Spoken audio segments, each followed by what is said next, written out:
डमट डमट डमट demon Ninad वड्डमर वयम चकार चंड तांडवम तनो तुरे शिव शिवम धगत धगत धगत जवल ललाट पट्ट पावके किशोर चंद्रशेखरे रति प्रतिक्षण मम धराधरेन्द्र नंदिनी विलास बंधु बंधुरा स्वर दिगंत संतति प्रमोद मान मानसे। क्योंकि शायद कम लोगों को यहां यह मालूम हो कि संस्कृत विश्व की सबसे वैज्ञानिक भाषा है। सेम पेट्रोदा यहां बैठे हैं, वो साक्षी होंगे इस बात के कि जब दुनिया में टॉकिंग कंप्यूटर बनाने की बात चली तो प्रश्न उठा कि कौन सी भाषा उसके लिए चुनी जाए, क्योंकि कंप्यूटर का अपना कोई विवेक नहीं होता। जो आप बोलते हैं वही वो लिखता है और जो लिखा जाता दिया जाता है उसी को वो पढ़ता है। इसलिए भाषा व्याकरण की दृष्टि से भी वैज्ञानिक होनी चाहिए और ध्वनि की दृष्टि से भी। जो बोला जाए वही वो पढ़े। आज गर्व से माथा ऊंचा करके कह सकती हूं कि विश्व की तमाम भाषाओं की समीक्षा करने के बाद जिस भाषा को सर्वथा उपयुक्त पाया गया कंप्यूटर के लिए वो संस्कृत है। क्योंकि जैसे अंग्रेजी में NO नो भी नो है और KNOW भी नो है। अब अगर आप कंप्यूटर को बोलें आई नो दिस तो लिखेगा INO नो दिस, कोई अर्थ ही नहीं निकलेगा उसका। कहीं T साइलेंट हो जाता है तो कहीं E साइलेंट हो जाता है। बोलते हैं लिखते हैं एंटरप्रेन्योर, बोलते हैं एंटरप्रेन्योर। वो विवेकहीन कंप्यूटर कैसे देखेगा इसको? लेकिन संस्कृत में जो बोला जाता है वही लिखा जाता है। यहां तक कि छोटी ई और छोटे ऊ की मात्रा की ध्वनियां भी अलग है। इति, यदि आपने छोटा बोला तो इति, लेकिन दही बड़ी की मात्रा बोला तो दही। तो जो बोलेंगे वो लिखेगा, जो लिखेगा वही पढ़ेगा। लेकिन केवल ध्वनि की बात नहीं, मैं संस्कृत की वैज्ञानिकता के दो उदाहरण आपको देना चाहूंगी।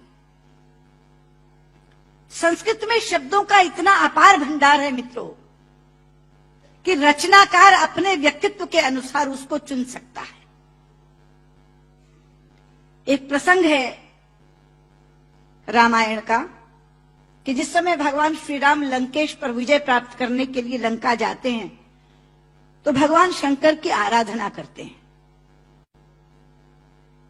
वो स्तुति जिसमें करते हैं वो रामचरितमानस में रुद्राष्टकम के नाम से समाविष्ट किया गया है। रुद्राष्टकम के शब्द हैं नमामि शमीशान निर्वाण रूपम विभुम व्यापकम ब्रह्म वेद स्वरूपम निजम निर्गुणम निर्विकल्पम निरीहम चिदाकाशमाकाशवासम भजे। लेकिन उसी समय श्री राम पर विजय प्राप्त करने के लिए रावण ने भी आराधना की थी, स्तुति की थी, और उसने अपना स्तोत्र स्वयं रचा था जो शिव तांडव स्तोत्र के नाम से प्रसिद्ध है।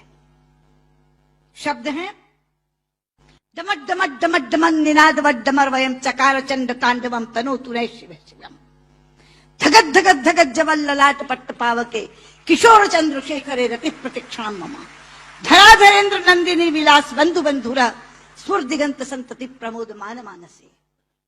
यहां बैठे किसी एक 5 वर्ष के बालक के सामने यदि मैं केवल ये 2 श्लोक रख दूं और ये कहूं कि बच्चा ये बताओ इसमें से कौन सा रावण ने रचा होगा और कौन सा राम ने पढ़ा होगा, तो बिना कुछ जाने वो कहेगा कि डमट डमट डमट डमन ये रावण का श्लोक होगा, क्योंकि शब्द उसके व्यक्तित्व से मेल खाते हैं।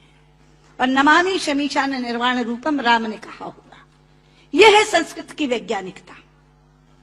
एक और उदाहरण देती हूं, आप हैरान हो जाएंगे। संस्कृत के एक रचनाकार हैं दंडी।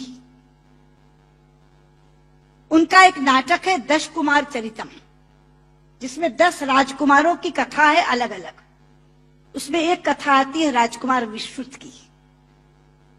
प्रसंग है कि वो आखेट के लिए शिकार करने के लिए जंगल में जाता है।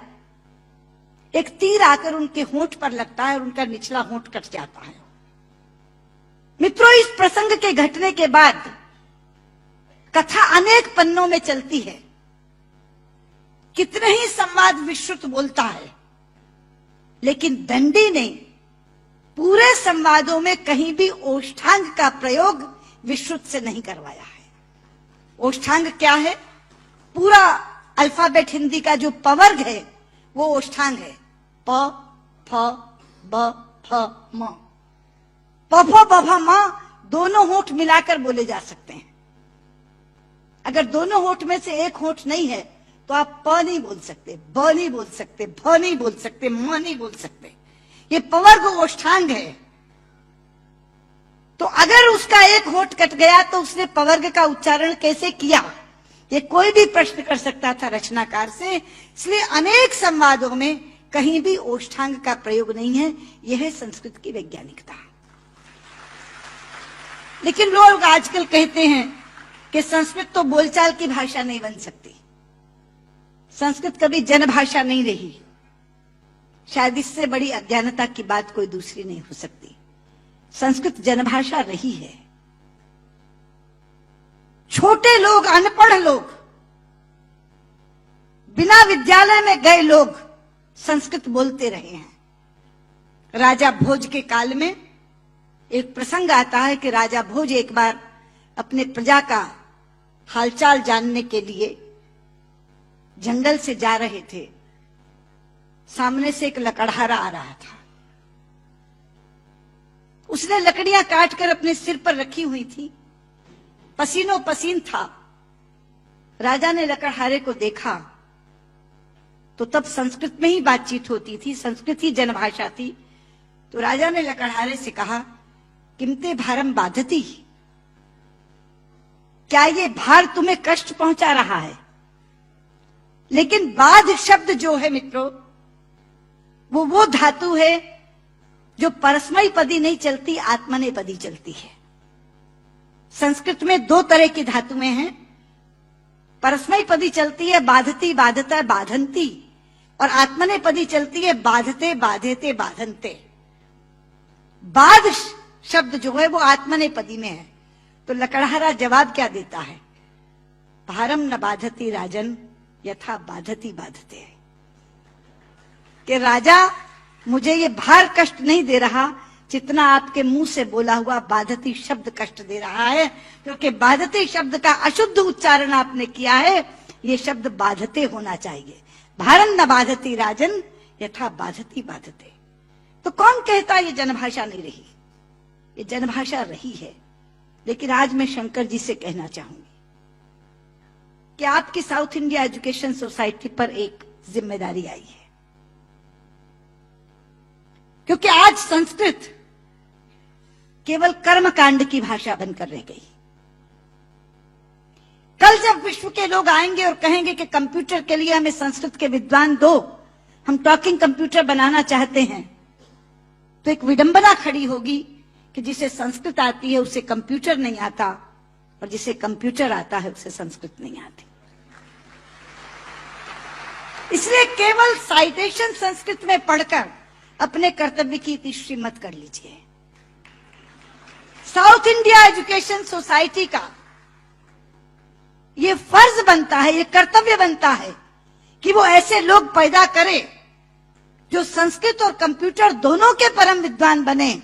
और उस समय जब हमारे सामने ये बोध आकर के खड़ा हो, ये विषय आकर के खड़ा हो कि टॉकिंग कंप्यूटर के लिए संस्कृत के विद्वान चाहिए, तो साउथ इंडिया एजुकेशन सोसाइटी कहे, ये लीजिए हम देते हैं जो संस्कृत के भी ज्ञाता हैं और कंप्यूटर के भी ज्ञाता हैं। क्योंकि अथाह भंडार भरा पड़ा है हमारे ज्ञान का, हमारे शास्त्र, हमारे उपनिषद, हमारे ग्रंथ, और उन ग्रंथों की सोच लोगों तक पहुंची नहीं।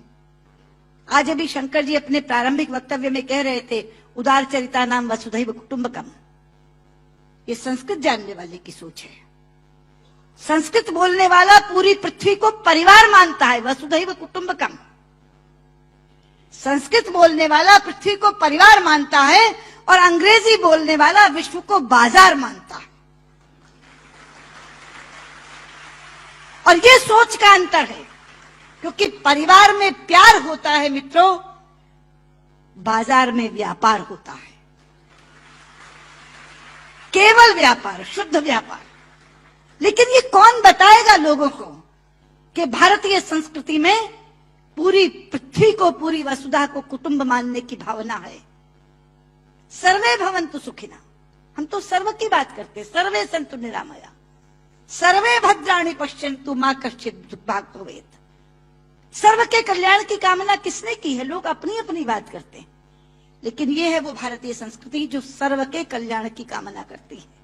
इसलिए बहुत ज्यादा आवश्यक है कि ये ज्ञान जो छिपा पड़ा है पुस्तकों में, केवल इस कारण नहीं पहुंच पा रहा कि ऐसी भाषा में है जो भाषा मृतप्राय होती जा रही है, जो भाषा केवल मंत्रोच्चार की भाषा बन गई है कि विवाह पद्धति करानी है, जन्म मरण कराना है तो पंडित जी को बुला लो, वो भी अपना आधा अशुद्ध और आधा शुद्ध बोल के चले जाते हैं, क्योंकि उनको भी कोई टोकने वाला नहीं, उनको भी कोई कहने वाला नहीं कि आप क्या कर रहे हैं।